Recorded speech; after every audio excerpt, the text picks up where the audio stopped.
The current generation of iPad Pro is the best tablet Apple has ever made. It's also the most powerful and the priciest tablet that Apple has made, and not everyone wants that kind of power or can afford to spend as much on a tablet. Everyone can, however, appreciate its brilliant design. With the latest iPad Air, Apple is bringing that gorgeous design to its more affordable tablet.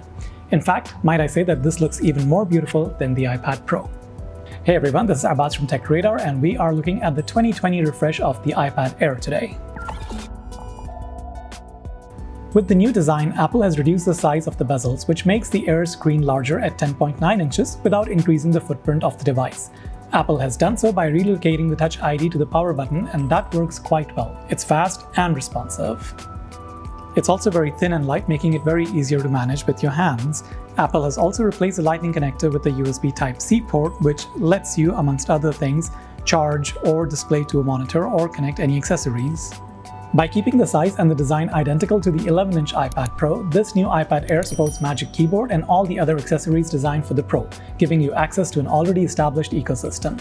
This means that you'll also be able to use the latest generation Apple Pencil, which sticks magnetically on the new iPad Pro and charges wirelessly.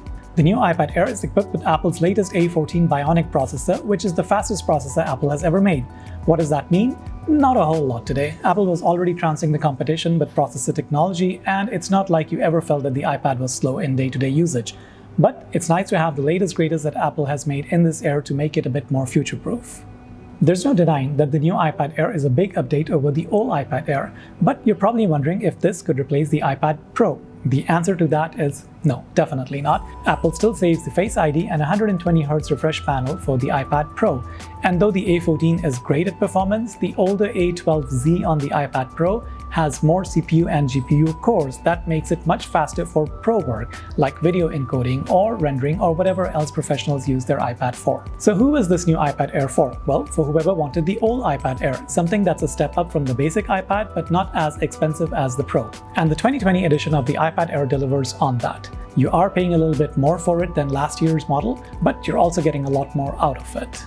This is Abbas from Tech Radar signing out, and don't forget to subscribe and hit that bell icon to stay notified of all our new videos.